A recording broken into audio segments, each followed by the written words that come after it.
Hello, little ladies. Hi. Hi. Are you guys having a wonderful morning? Looks like it.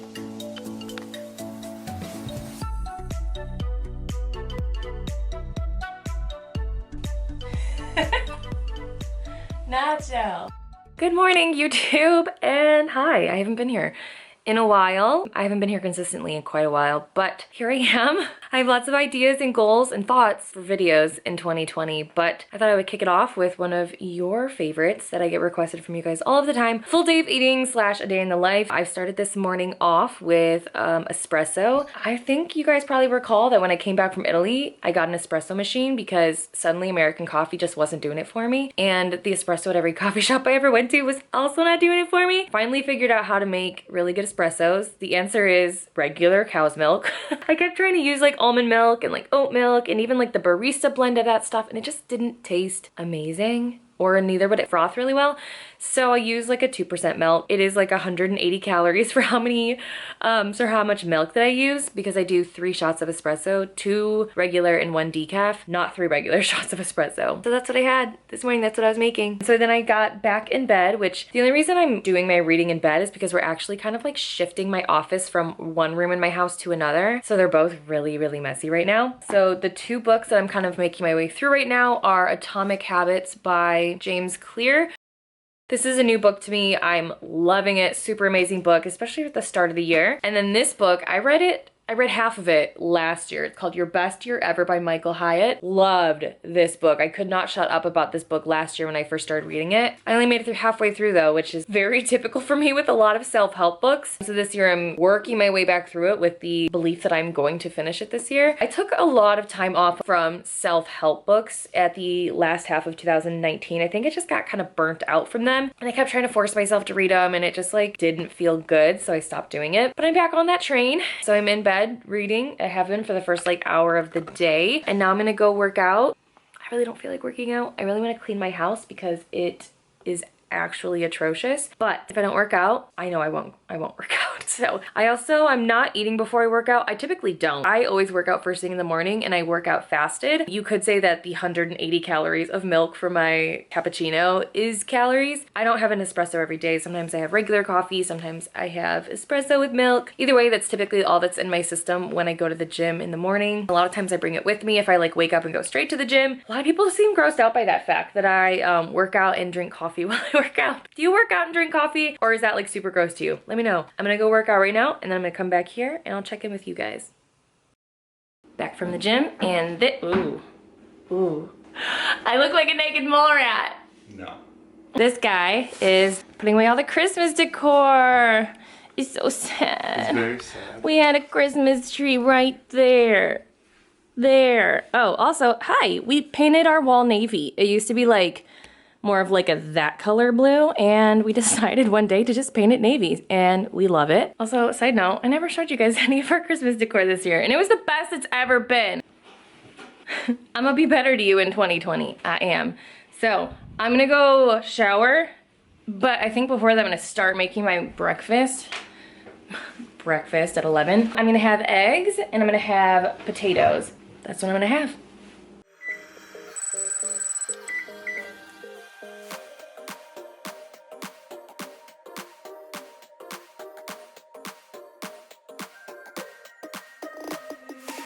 Inside lane, missing exits, glued to the pavement. Between the lines, I'll keep my gaze straight ahead as the last stop flies by. No more waiting for the gun to fire. No more walking through revolving doors. I've gone around once, and I don't need to go around anymore. Break away, forget your sober case. Stop dwelling on empty words. Stop stalling in the doorway and cancel the cruise control. Switch it in the manual. Don't you wanna feel right?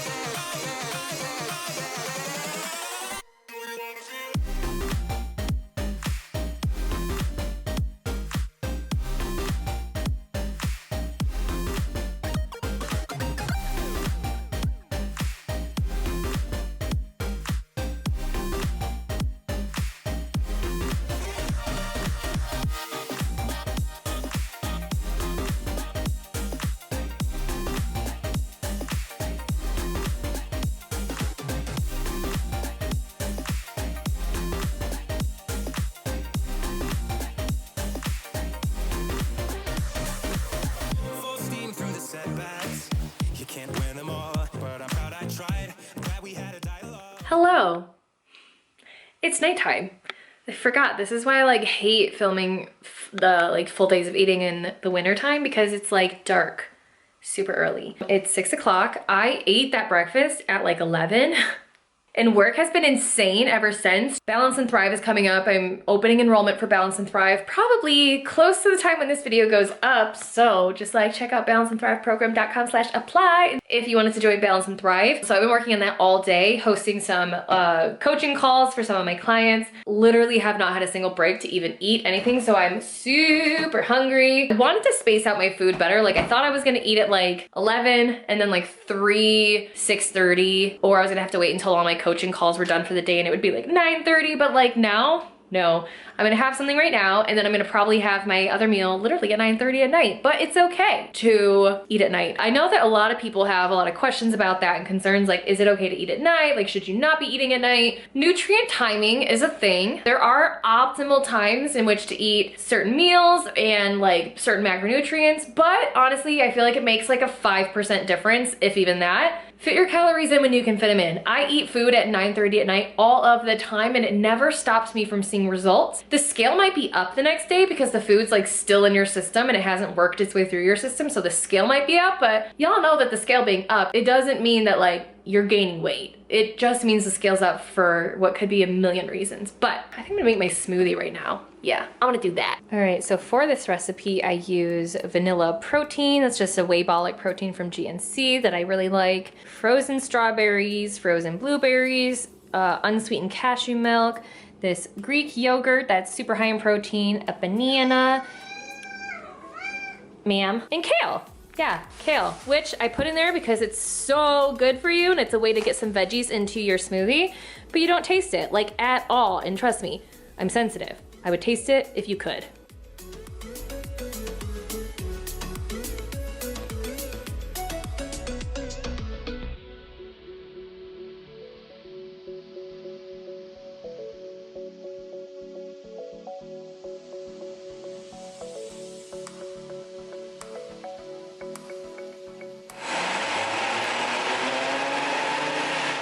So like, I have a really crappy blender that I really should not be using for smoothies. I have to like blend stuff in stages a lot of times.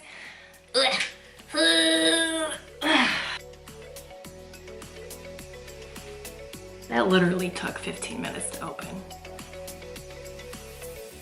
Moving on.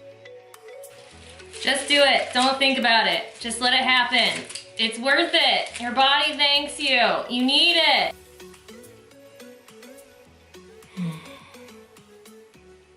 It's so good. Usually I like it a slight bit icier. I didn't add any ice this time. A lot of times I'll add ice.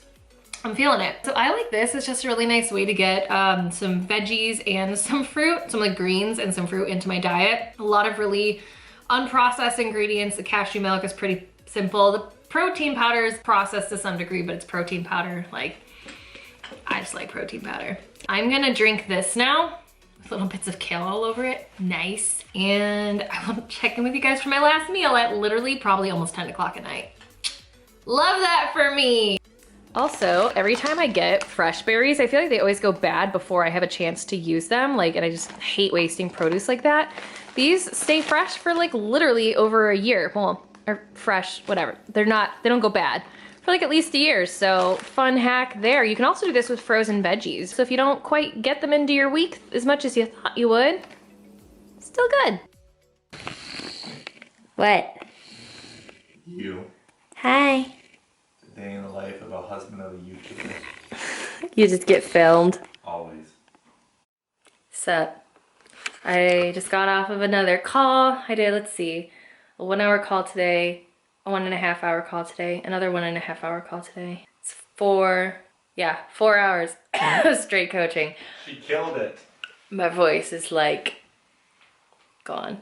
So my last meal of the day, I I have to cook, sort of. So I make this amazing soup that I'm obsessed with. My business manager told me about it. It's like this super healthy veggie minestrone. I'll show you a bit more. The soup is made, but because I keep the soup in the fridge for a few days, the pasta that goes into it, I don't like to have it just sitting in there. I'm just afraid it's gonna get mushy. I usually cook a batch of pasta big enough for the soup. I just have it in like a Ziploc bag in the fridge, and so I can just add it to the soup whenever I want the soup, but we ran out of pasta yesterday, so I have to actually make pasta right now. It is 9:45 at night. I wanna go to bed like right now, but I have to eat because I did not eat enough today and I don't wanna miss out on my last meal. So I'm gonna make that right now. Do you guys remember when I went through a red lentil pasta phase? You might remember because a lot of you probably tried red lentil pasta because I talked about it so much. Anytime that I can get, I guess it's technically a legume, but it's like, it's healthy-ish. And the only ingredient in this is red lentil flour. That's it. And also, for every serving, it's less carbs and more protein than regular pasta. A 2-ounce portion, which is like a pretty standard portion of pasta, is 180 calories, 1.5 grams of fat. Both are kind of typical. 34 grams of carbs, which is like kind of low for pasta. Pasta is usually between like 48 and 52 or so. 13 grams of protein. That's a lot. I feel like most pasta is like 6 grams of protein maybe, or like 7, so it's like almost double. I put this in the soup because it doesn't have any protein otherwise. It's like straight veggies. I'm gonna cook some of this and have it in my pasta or my soup. It's late. And that's my day.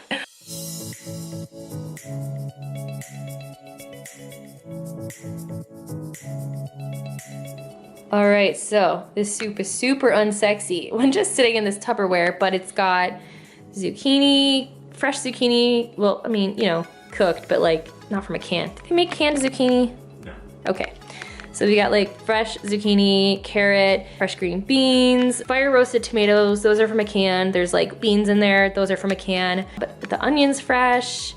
There's kale in there, that's fresh. Garlic, but like, I mean, that's not really, I don't know if that's like a veggie. Lots of good stuff in there, super delicious, and just the broth is just like a vegetable broth. I get everything low sodium so that I can just kind of keep it lower sodium since a lot of soups can get really high sodium really fast. And then I add my little red lentil noodles to the mix. Also, I've had a lot of questions about when you make a batch recipe like this, like how do you measure it? How do you make sure that you're like adding the calories up correctly, etc. So in MyFitnessPal, there's a recipe building feature where it allows you to take all of the ingredients of everything you just made. For this, I log like a can of beans, a whole can of tomatoes, the whole zucchini, the 3 carrots that I use. Anything with calories, I log it, and then it'll say like, okay, how many servings does this recipe yield? And so this usually lasts me about 4 days, so I will say 4. Then it creates like serving sizes. If there's 4 servings in this recipe, then each serving is, you know, 250 calories or 2 of whatever. And so then every day I just log